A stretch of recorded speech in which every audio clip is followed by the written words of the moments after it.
Hey everybody, welcome back to the GodXP Spiritual Fitness Podcast. I am your host, Anthony Polanco. You can call me Aunt P if you prefer. I am very excited about our guest today. We have Miss Lana Pribic. She is the co-host and founder of Modern Psychedelic Podcast. She is a well-certified professional life coach, and she's got an upcoming masterclass and coaching program called Cycles of Change. So I'm very excited to talk to her today. She's an all-powerful woman. She has a passion and a purpose for helping people and helping them transform from the inside out. So Lana, very excited to have you here today. I'm an admirer of the podcast. How are you doing? Thanks, Aunt P, for such a beautiful introduction. I'm really well. I'm super excited to chat with you today and see what we get into. Yeah, so we were going to meet a couple days ago and the internet in Canada shut down. So oh my gosh. What happened and how was that? I got to a cafe because I was like, I need to message Anthony and let him know that I can't make this podcast happen. And Rogers, one of the main service providers, just broke that day. And my phone and my home internet were Rogers. Finally got to the internet. Finally got to the coffee shop where I could access some non-Rogers internet. Was texting you and I was like, this sounds so sketchy. I bet he's not going to believe me. But the entire country just didn't have internet for a day if you were on Rogers. And then I just found out that the way that they're making it up for people is that they're giving them a $5.50 credit on their next bill. So very generous. For the time you lost on the internet. Yeah. Wow. So that's insane. So if like you're running the podcast, you're doing a bunch of stuff, you're building your course, that's like a really crazy wake up call there. Yeah, I was lucky to have made it to a coffee shop and I got some really solid work in and I was able to get into a flow state and get some stuff done that day, but it definitely threw my morning for a loop. Yeah. So, super excited to have you on. I've been admiring the podcast. I was following Dennis McKenna's podcasts around. He was doing like some guest spots, and so I started listening. And that's how I found your podcast, and I love what you guys are doing. The website looks awesome. Your social content looks awesome. And so like, how did you guys get into the podcast? Like, did you do it as like personal education, or were you just trying to like do something for like advertising? How did it come about? Yeah, well, thank you on the shout out for the design and the website. I did that all myself, believe it or not. And I had awesome. So much fun incorporating like this kind of like theme of like galactic meets like earth shaman vibes together, because that's what we're all about. So that was super a fun project for me. In terms of how we got started, oh man, I was in the world of ayahuasca and plant medicine for some time, and I had been doing psychedelics like recreationally and had shifted from a kind of recreational fun raving party usage of psychedelics into a more intentional ceremonial healing setting.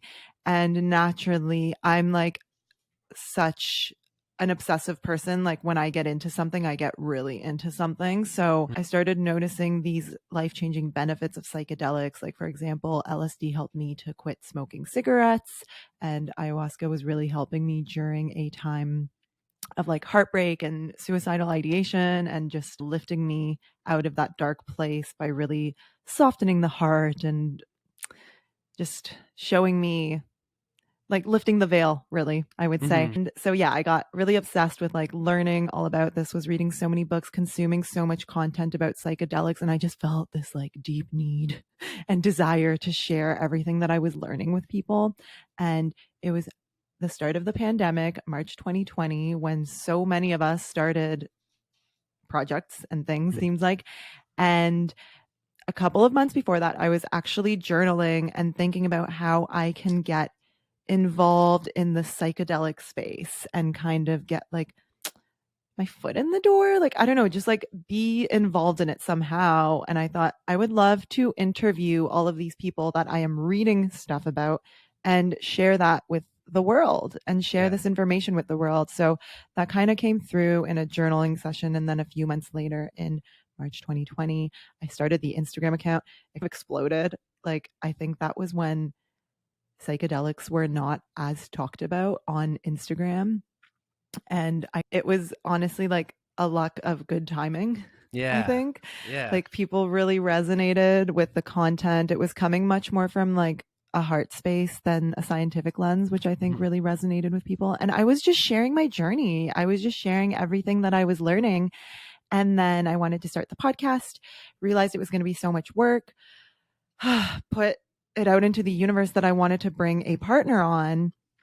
And I was sharing this with my friend Zoe, and I was like telling her that I was thinking of asking someone else to come do the podcast with me. And she was like, no, Lana, I would love to do that with you. Like, she's also very involved with medicine work and psychedelics. So she volunteered herself, and I didn't even think of asking her because I was like, oh, this woman's too busy. She would never want to put something else on her plate. And then that's how we came together and actually started producing the podcast. And it's been just the best adventure since then. That's sick. Yeah, no, that's huge. You get two people together and that's just like a force multiplier. And you guys are both so strong and unique and passionate. And so that's really amazing. Yeah, I totally did, the podcast for the same reasons. It's just like, how can you, one, codify what you want to study and just like keep documenting it in a way that allows you to look back on it and to learn from it, but also just increase your surface area of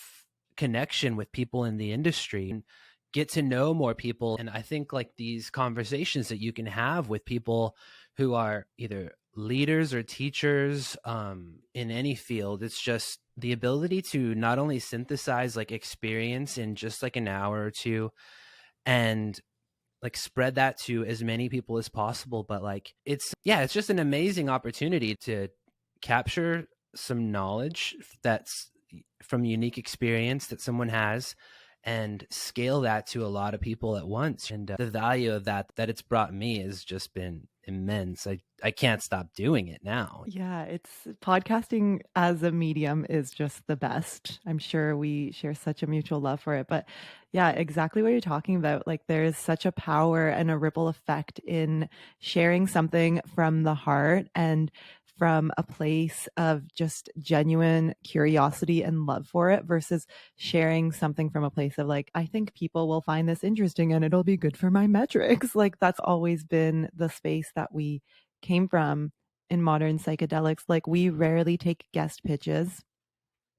That's always the place that we've come from with modern psychedelics is, we rarely take guest pitches, and we really select people who feel energetically aligned and aligned with the message that we're sharing and the mission that we are on. And that's energy in a place that you come from that, like, the vibes don't lie. People can pick up on it. People can tell when you're sharing from a heart space versus a space of like ego or that kind of like logical A plus B equals C way. So yeah. So like how, like, do you feel yourself ever trying to break through that with your guests? Like, how can I get them straight to their vulnerable space? Like, because in the beginning, there's all this like, okay, I got to make sure I ask them about their product. I got to make sure I ask them about their upcoming thing. But like, in most conversations, you're starting from the head space and you work yourself back down to the heart space. And so like, do you feel yourself kind of leading that when you're doing the podcast?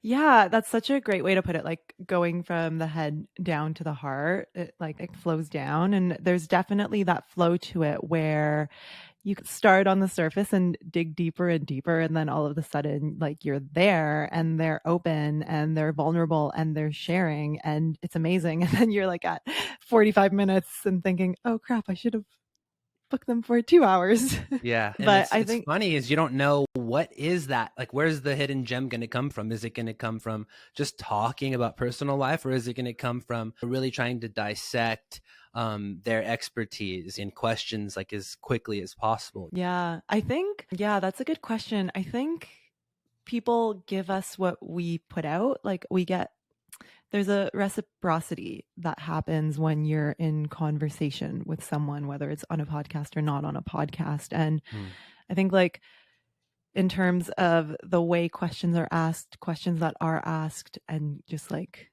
the energy, the tone, the mannerisms, the emotional connection between you and someone is very clear. And if you are vulnerable and you are honest and you are authentic, it's much more likely that others will meet you in that way. And it's so interesting because we're on Riverside right now, so I can see you.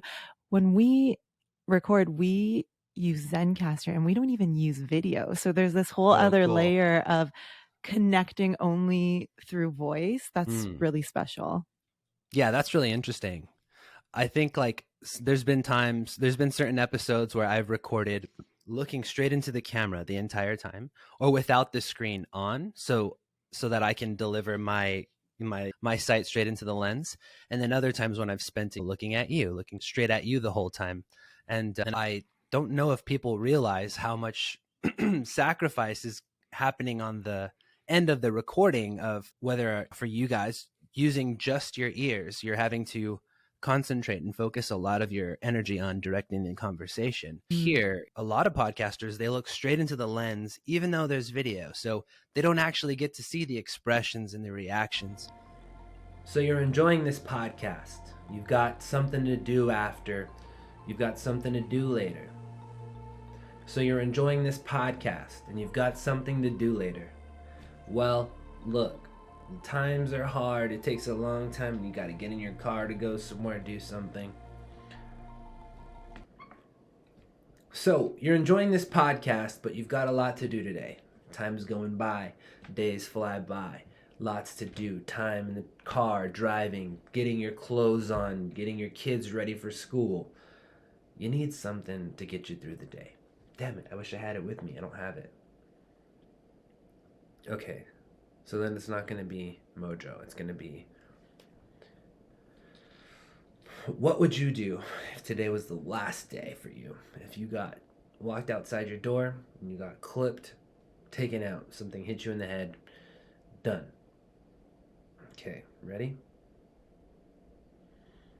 So you're enjoying this podcast and you want to know, how can I get more? Where can I go to the next? So you're enjoying this podcast. Look, you enjoy the podcast. You're wondering how to get more. Where can I go deeper? Did you enjoy this podcast? So, are you enjoying the podcast? Because if so, hey, you're enjoying the podcast and you're wondering, how can I take this one step further? How can I dive deeper into this kind of stuff? That's the GodXP community. We've been building it and growing it progressively okay.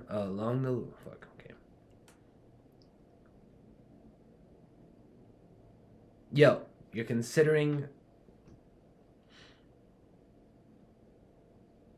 So you enjoy the podcast and you want to know how to take the next step. How can you get deeper in this stuff?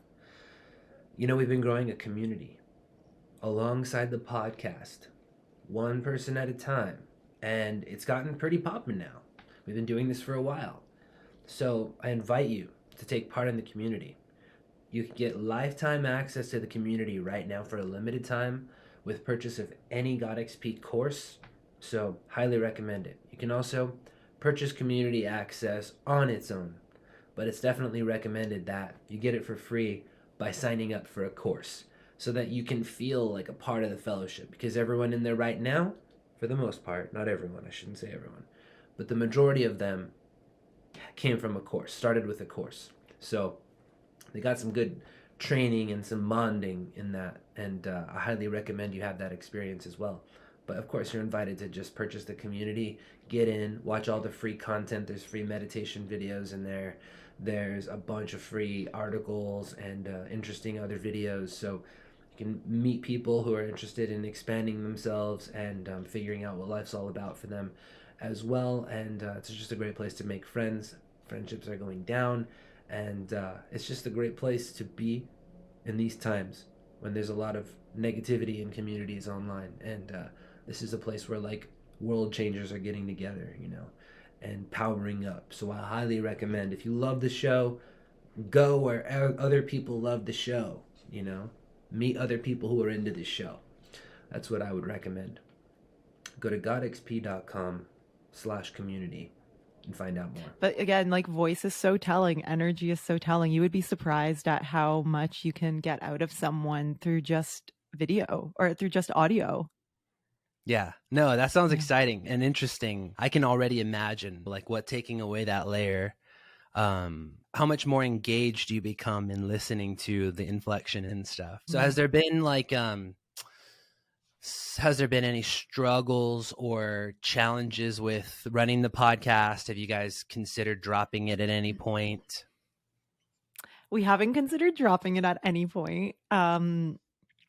We love what we do. We love speaking to people, and we love learning so much from these incredible people that we get to talk to. So that hasn't come up. I would say that the biggest struggle for me personally has been overcoming these blocks around really speaking my truth and showing up really authentically. And this is correlated with my ayahuasca journey, where I have had multiple ceremonies focused on the throat. I have had this chronic condition in my throat that is undiagnosed and that no one can tell me what it is. Since I can remember, and since I've started sitting with ayahuasca and getting these messages to speak my truth and to be in my power with my voice and to allow myself to be seen and heard in that way. It's crazy, but this condition has gotten a little bit better. It's not fully healed yet, but it's definitely improved. I would say like 50%. Wow. And for me, going from someone who didn't really have a platform in this way to someone who suddenly thousands of people were listening to every week was really scary. And the way I've been able to overcome that is to be authentic and true to myself and to trust myself. And it's been such a journey and such a process, but I think that things come in to our lives at the most divine time. And this is the lesson that I'm meant to learn right now. Yeah. And that's amazing. I hope, my only hope is that by sharing this, by sharing my experience, that others can also relate to it and find some comfort and expansion and know that it's also possible for them. Yeah, absolutely. And that's so, it's the thing that I had a podcast guest, the most previous guest, Cheryl Stelta. She's an energy healer. She works with like chakra energy healing. And she said that one of the common problems that creative people have is the throat chakra, the blockage. And something with self-expression. Like, it's funny, it's like a paradox in a way, because we're the ones who are on the stage. And so people would assume that we are the ones with the least amount of problems with that. And, but I think that because of that exposure to self-expression, repeated exposure to self-expression, it can cause a lot of problems. I coincidentally or not, I have a neck injury that I haven't been able to get rid of. It happened in jiu-jitsu over a year ago, almost 2 years ago now. And I heal really fast, but this thing has just not gone away. And despite all the therapy and rehab I've done. And so I was talking to her on the podcast previously, and she was saying like that could be another thing where, like, because I was telling her about kind of my problems with self-expression and kind of denying myself self-expression or expression of my truth. She said a lot of that could also have to, the injury not healing could have to do with that blockage of self-expression. And maybe once I get that out, then maybe the injury will finally go away. Yeah. I also wonder if, since it's on your back, if it has to do with expression of the past, something in the past. I don't know. Interesting. Yeah. It might be something to think about. Yeah. What I was telling her was I was carrying a lot of like shame from my past, from being so self-expressive, like as a kid, and then realizing that I was like hogging everyone's attention and being selfish in relationships in that way. And so realizing that gave me a lot of shame and made me like shut this part down. And kind of starting the podcast, the same thing. It's like it's been a vehicle for me to express myself and feel comfortable doing that. And I think over time, that part of me is opening up more and more. Yeah. It sounds like it hasn't been fully forgiven or integrated into the now. But it's going through the process of doing this podcast, I'm sure that's creating a healing for you from the past. Absolutely. I think when you think about how you can be the most self-expressive, you think back to when you were a kid, right? And how before all the people's opinions started to shape your identity. And I think that's what that inner child is like, what we all want to express in ourselves. And the true full expression of our self would be like how we were when we were kids, not being afraid or ashamed to be ourselves. Yeah. Yes, exactly. I think following your passion, pursuing your, I guess your life meaning, or pursuing your passion from your heart space is like a way that you can actively work towards that, getting back to that place of just creating or being, like you did when you were a kid. Yeah. One of our guests said this. I think it was Sam Cabert. I don't remember, but I remember someone said, it's not hard work, it's heart work. And I love that. I love using that as a reminder of how to approach one's work or one's role, one's job in the world from the heart work. Yeah, totally.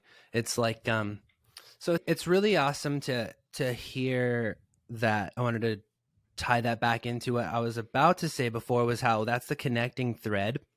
And people on the podcast and leaders of any kind of mission or movement is overcoming something in their lives and wanting to use that to help people, and just making their life mission about helping people. I think we all have this like innate desire to help others. And so I think people who lead any kind of movement or any kind of idea in any industry, they're really doing it from a place of wanting to help someone, whether it was who they were in the past or just anyone they've seen struggling along their way. Is that what you notice when you're doing your podcast as well? Like, is that one of the common threads that everyone's paradigm is, I want to help others? Yeah, I think you hit on like very much a human desire, a human driver, is that a lot of us have this innate desire to help others. And I think learning how to help others in a way that is healthy and sustainable and actually supportive to them is a journey in itself. Because the truth is that you can't really help someone that doesn't want to be helped. And you can't really help someone who isn't ready for a change or transformation in their life. And I think sometimes what I see in the healing space, in the wellness space, in the psychedelic space, in the spiritual space, is that we sometimes get these spiritual egos, which nothing wrong with. I think they're a rite of passage. I think it's okay. Like, we all have to go through this time of having a spiritual ego and shifting our ego from these externally motivated things into spirituality and helping people. But what happens then is that our desire to help others is not necessarily coming from a desire to actually want to see someone in a better place, as much as it is coming from a desire to display things that we've learned or things that we know, or to like display our genius or our power in a way. And I think that's where it can get messy. So what I love about podcasts is that people come to you. Of course, you're going to market and promote your podcast episodes, but you can't like go to someone's house, take out their phone, put their headphones in, and make them listen to a podcast episode. Yeah. And I think that's why it's such an effective form of like quote unquote helping people or reaching people, is because they make the decision to listen to it themselves. And then if you have some sort of call to action, they can make a decision to go further. But when we're coming from a place of like, I want to help people so much that I don't even acknowledge or see, or like I'm not even awake to the fact that this person is not ready to be helped. Yeah. This person is not open for transformation. Then we're coming from a place of spiritual ego. because we're not actually seeing the other person. Yeah. So totally. yeah, it's a really fine line. And yeah, as like I had a whole like codependency recovery journey, which was a whole thing in and of itself, but really coming to the place of acknowledging other people as their own sovereign beings who come to you when they're ready for that, and offering what you have to offer in a very detached way, and asking permission to offer advice. That's my coaching hat, but always asking permission is the pieces of the puzzle that I have picked up along the way. And it's a never ending journey of learning how to help people in the healthiest way. But yeah, that's what I've learned in my few years of doing this. Yeah, that's awesome. Yeah, that's so true. Yeah, this quote comes to mind that, like, I can't remember who said it though, but like something like there's nothing more annoying to a person than being completely understood. Like, no one wants to be told that you understand exactly what they're going through, because we're each having our own unique experience. And that's goes back to that. Just like also with the podcast, like, it's such a high buy-in. You have to really want to hear what someone has to say to listen to it in a long form conversation. So the people who need this, they're not doing it because they think it's cool or because it'll improve their identity. They're thirsty, hungry for something that's in their environment just not there. Just a word from someone who is doing something that maybe they want to do, or a message from someone who's 2 steps ahead of where they want to be one day. That's kind of like getting free mentorship, but in a way. Yeah. Yeah. I think a lot of people who do one-on-one work with clients, coaches, consultants, that's usually the case. They're like 2 steps ahead of their clients, or their clients are past versions of themselves. And there's this energetic there's this energetic resonance where both the client and the coach or the mentor understand that, and they see that you're both on the same journey, and the mentor or coach has been there, done that. That's not always the case, but we tend to draw in, as coaches, as consultants, as professionals, we tend to draw in past versions of ourselves.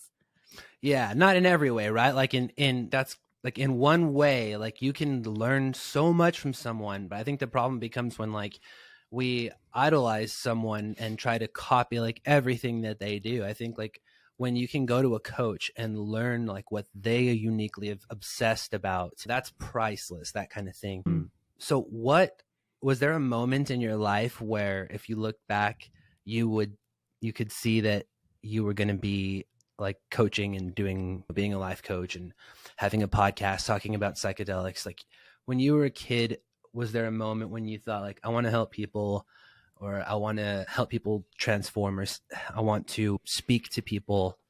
Where did that come from? Well, it definitely didn't come from childhood. I, as a kid, wanted to be like an actor at one point. I went to school for theater studies initially before dropping out of that program. So this is something that feels pretty new to me. And to be really honest with you, I actually, when I signed up for my coaching program through IPEC, I kind of did it because I wanted that transformation that I knew was going to happen as a result of going through this program. I had a friend who went through it, and she said, my podcast co-host, she said, Lana, this program, like, you have to completely gut yourself and put yourself back together. And I was like, oh my gosh, amazing. Sign me up. And when I signed up, I didn't fully believe that I could be a coach. I didn't fully see myself being able to hold space for someone else's transformation. And I just lacked the confidence. And going through the program, it's actually longer than 9 months. It was almost a year long. I gained all of these tools and skills, and like actually started coaching people and getting coached and gutting myself and putting myself back together. And there was a point throughout the program, probably about halfway through, where I was like, wow, okay, I'm actually really good at this. I think this is my zone of genius and like I'm going all in on this. So that was the process. And then even before that, I knew I wanted to work one-on-one with people through some sort of modality in healing or personal growth and development. And I actually wanted to go to school to become a spiritual psychotherapist. And then I discovered coaching and was like, oh no, this is more my jam. Yeah, that's awesome. That's so cool. So now you're doing life coaching, and what were you doing before? Like, why? Like, so you've been coaching for how long, and what were you doing before? So I got my certification, officially got my certification in March. So I've been coaching for about a year because through my program, we get training and we coach a lot. And then before that, I was working at a startup in the psychedelic space, which I left as soon as I got my certification because I was super unhappy. And then before that, I was working as like a marketing consultant. And then before that, I got my master's in economics. So random. But I got my master's in economics, hated it, didn't want anything to do with it, and actually served tables.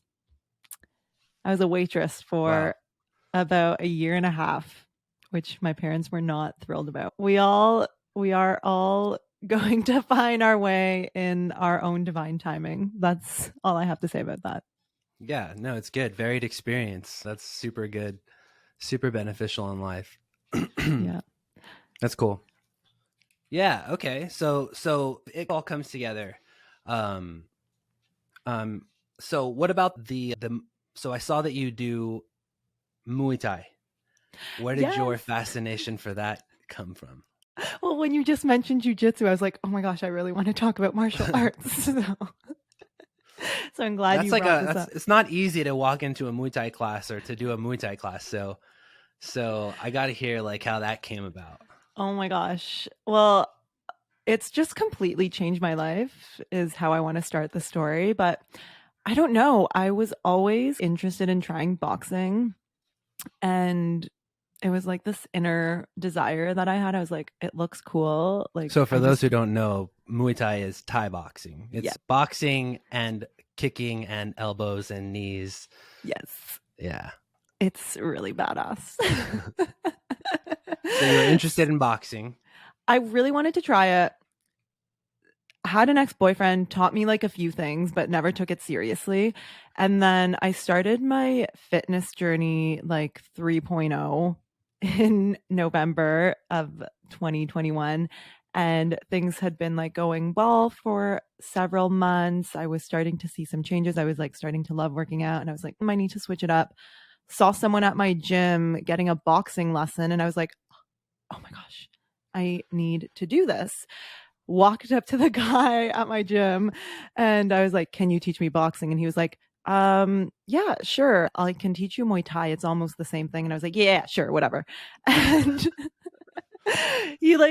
we are in the first lesson and he's like, okay, so Muay Thai is like boxing, but with knees and elbows and kicks. And I was like, okay, that sounds weird. Like, I just want to learn boxing.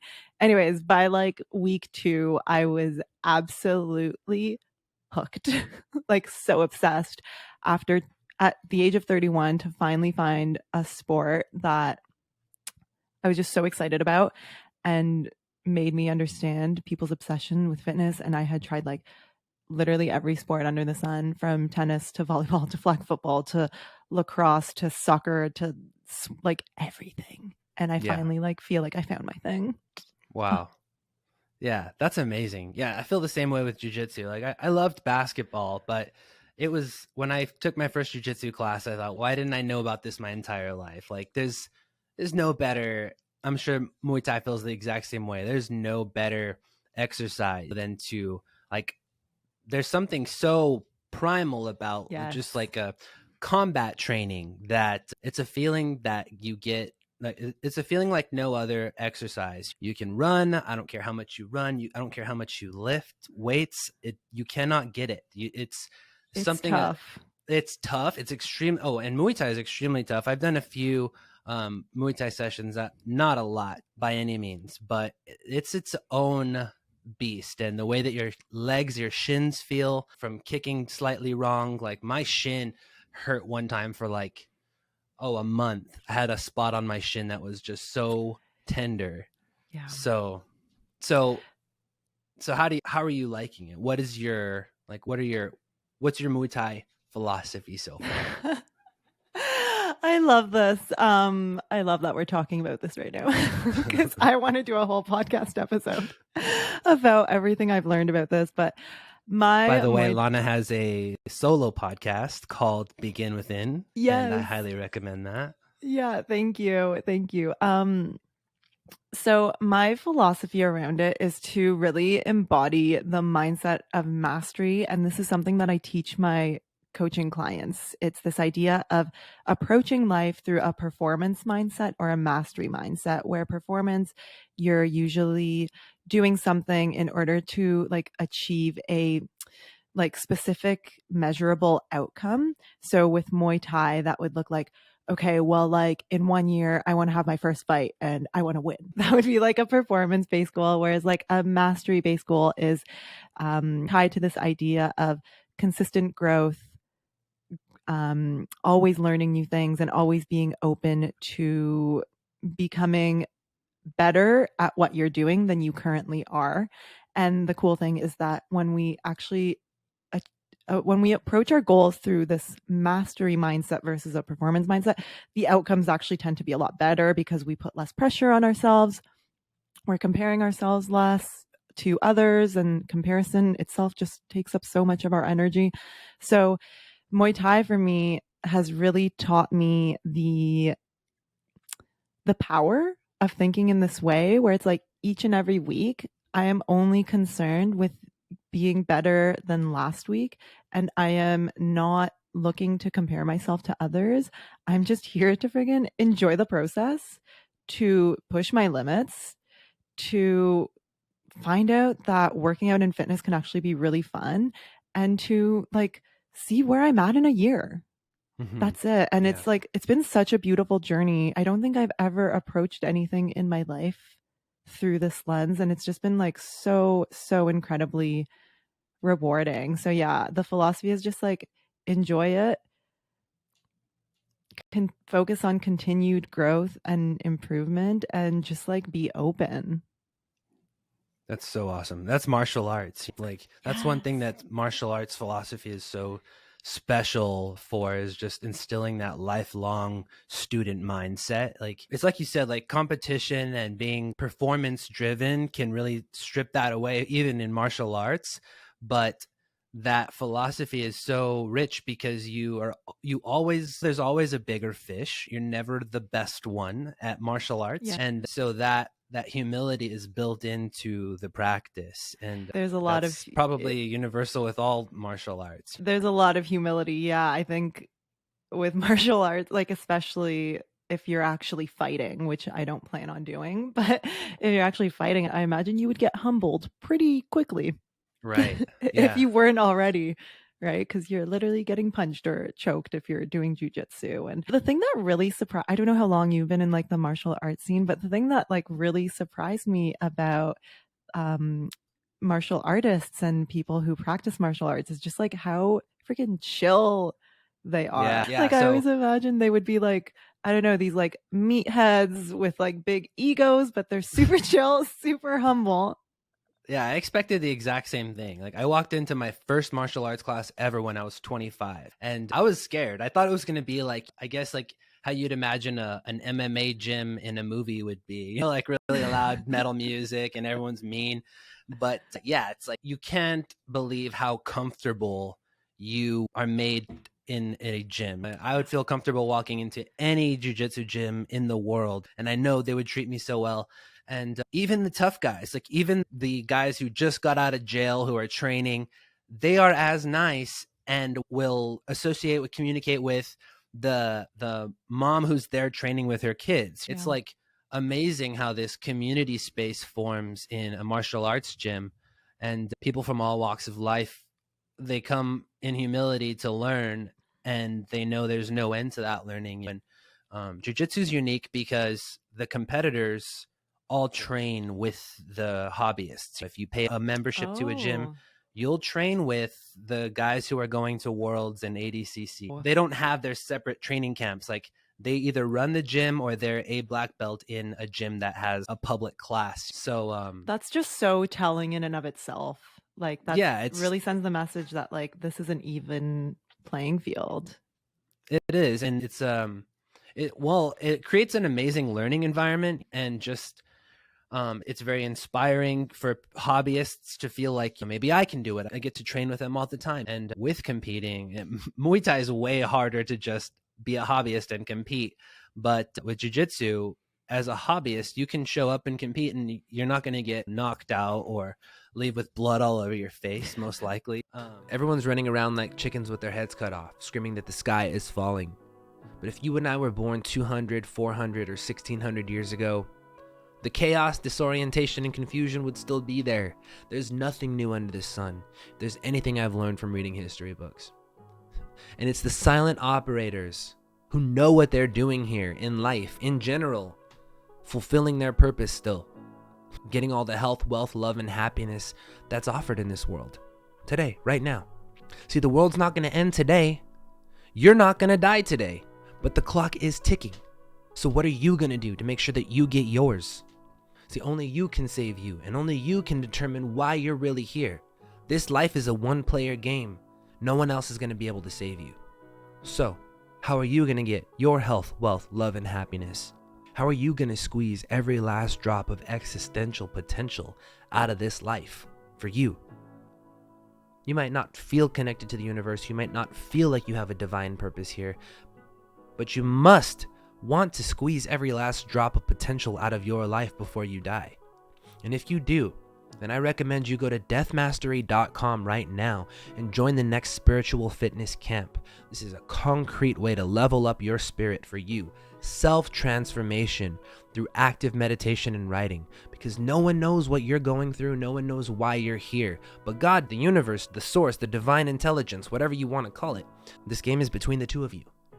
There's other spiritual fitness athletes in the community right now, designing their life, clarifying their self-image, and building a concrete roadmap to fulfill their existential potential in this lifetime. Go to deathmastery.com right now and sign yourself up for the next one. They're 1 week long meditation and writing camps designed to help clarify your life and give you supernatural momentum towards your ultimate goals. Whatever that is for you: health, wealth, love, and happiness. Ultimately, dying like a hero going home. Forget all this nonsense going on in the news, in social media, entertainment. It's all here as an illusion to distract you. That's a part of the game. Are you ready to level up? Wake up from this shit. Quit playing around. Go to deathmastery.com right now. Use code GodXP20 and get 20% off your next camp. I'll see you on the other side. Leave with blood all over your face, most likely. Yeah. But so for that reason, I'd also like to say that when I first started, I had the exact same mindset that you had. Like, I'm just going to commit my whole life to this and focus on how I'm doing 5 or 10 years from now. And I noticed that wasn't everyone's mood. Like 6 or 8 months in, I was like people were being really hard on me about, like, you couldn't do that in a competition.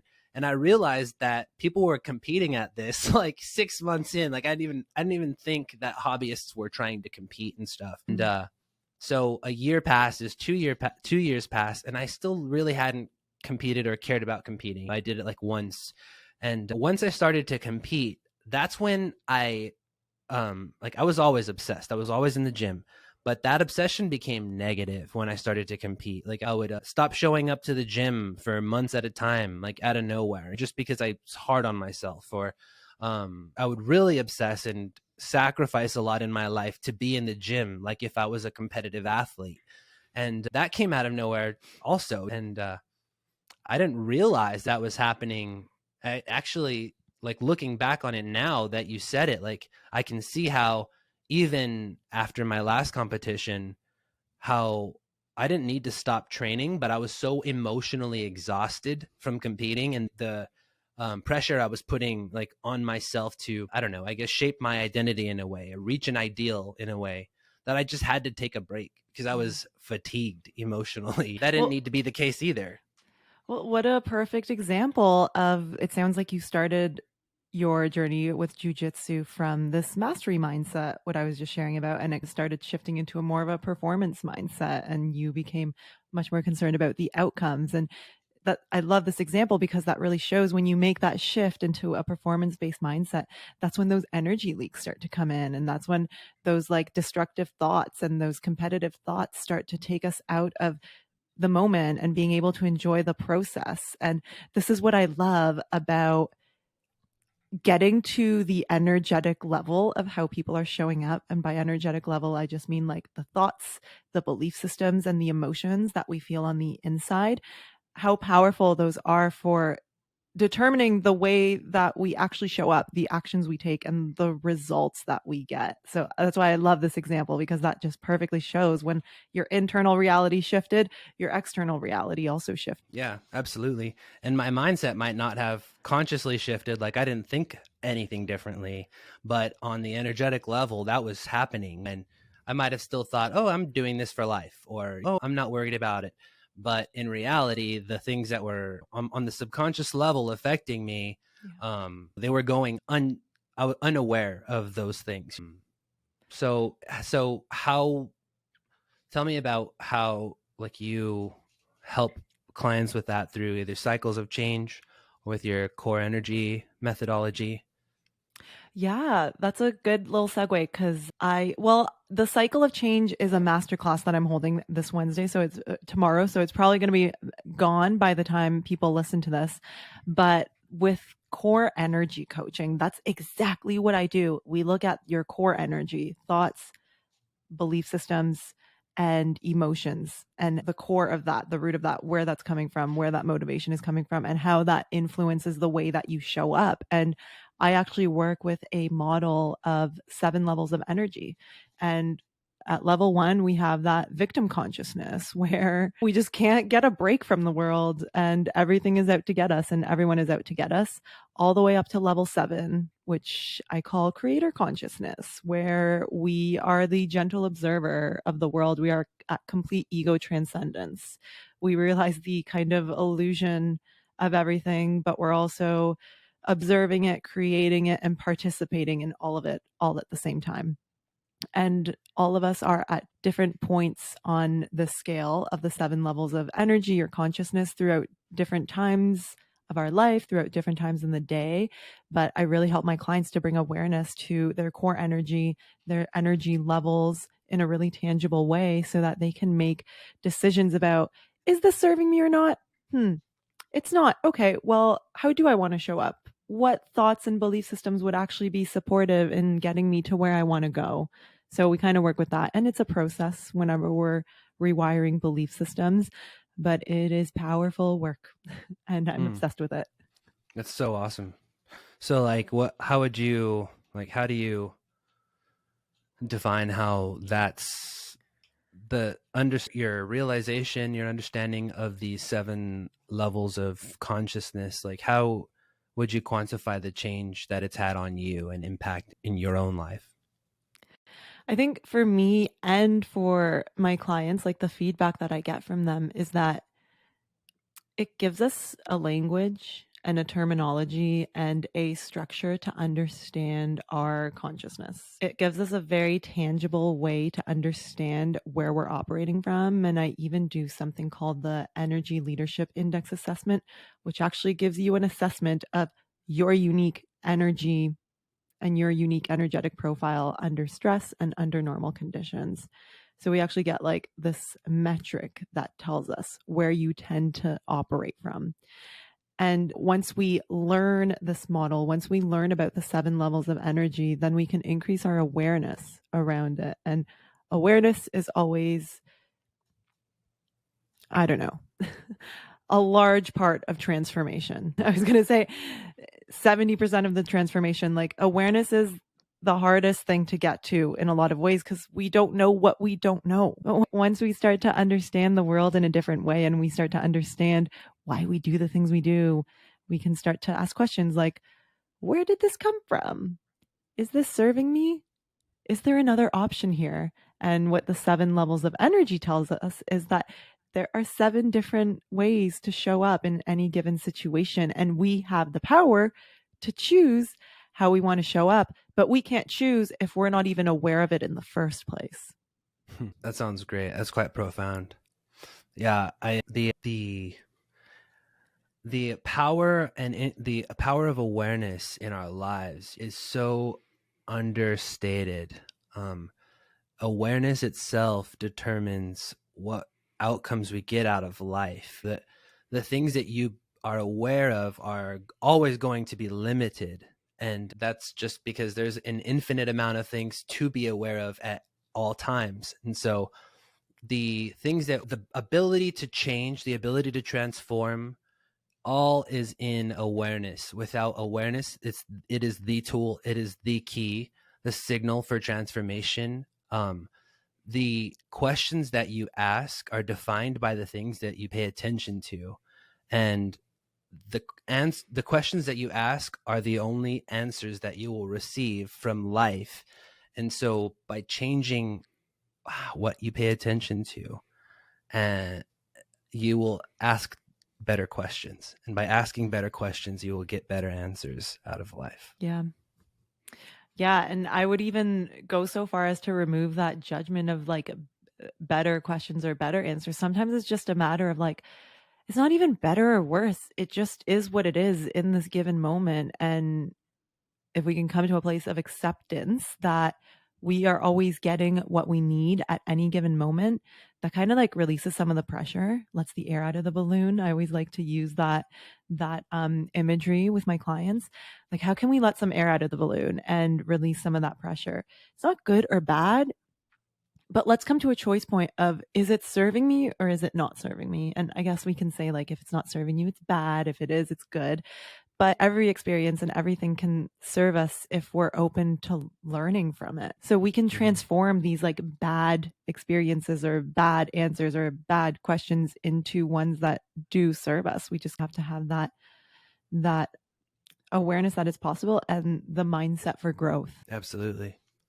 So if you could give any advice to someone who's reached a dead end in their life, or they're at a point of asking these questions in life of themselves for the first time, what would you want them to know?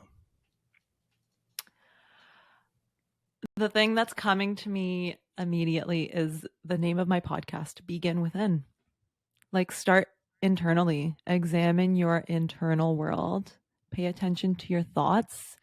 And then when you have an awareness of what your thoughts are, start asking yourself, where did these come from? Because a collection of thoughts and feelings about a certain thing is our belief system, right? And when we start to notice our belief systems and start to change them from that place, from that internal place, we will start creating external changes and shifts in our life. So that's what I do. That's what I preach. That's what I live, is always begin within yourself. Stepping out of victim mentality, victim consciousness is huge for this, and coming to realize like, what if everything actually was working out in my favor, and like, what can I learn from this? That's a huge shift that everyone can make in any moment that completely transforms our energy in the moment, right? Like, what can I learn from this? Yeah, that's awesome. That's so true. So a couple of quick ones. What's next for the podcast? Like, what is your vision for the next chapter of the show? For Modern Psychedelics, we are wrapping up season 2 in just a few short weeks, and we will be back with season 3 sometime in the late fall, early winter. We're pretty chill. We like to do things when it feels right for us. But we definitely have some exciting plans for season 3. We are going to be sharing about a very intimate plant medicine journey that Zoe and I are going to be going on together. That's going to be a part of season 3. We're going to be bringing on some more incredible guests, and just like on a back end, what's next is just like continuously going back to the drawing board and revising our dream, revising our mission, revising our message, and really honoring where we are both at and allowing the podcast and Modern Psychedelics to be a reflection of everything we are learning, everything we are going through, and really like just, fine tuning that message. Like that's really important to me, is to have a very potent and powerful message to share with people, and like allowing that to be the invisible hand at play at the podcast. And beside following the podcast and beside the coaching and supporting you on social and all that, like what's another way that people can help support your overall mission in life? Like how can someone get on the right track of supporting your mission in life overall? That's a really beautiful question. I think my mission in life is to expand my own consciousness and to help others to do the same. So to support that mission, I think anyone in the world can simply do that for themselves, expand their consciousness and awareness in a way that feels good and true to them. For some people, that's sitting in plant medicine ceremonies.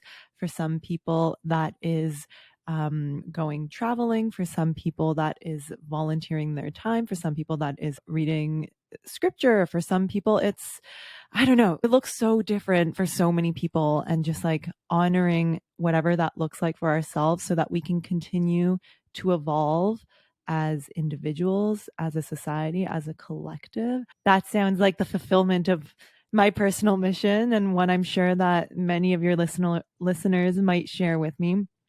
So yeah, that's what I would say. How's that sound? That's perfect. That's beautiful. Okay. That's exactly right. That's the right answer. Yay. Totally agree, concur. That is my mission in life as well, to expand my own understanding of truth and self, and to help others do the same. That's why I do the show. And it's such a privilege and honor and a blessing to meet someone else who is on a path of the self and of helping others in their healing and in their onward trajectory toward love and light. And this has been amazing. I really appreciate this conversation, Lana. Thank you, Anthony. The feeling is so mutual. This has been so great, and I had a blast. And if anyone is listening, if you're thinking of trying martial arts, I hope Anthony and I convinced you to do so, because it'll change your life. That alone will save your life if you're in a bad place. Go to your nearest Muay Thai or Jiu-Jitsu gym. Yeah. Lana, we'll keep in touch, and everyone follow Lana on Modern Psychedelic on social, and listen to the podcast and check out her coaching program. Let her know that we sent you. Till next time. Bye. Thank you.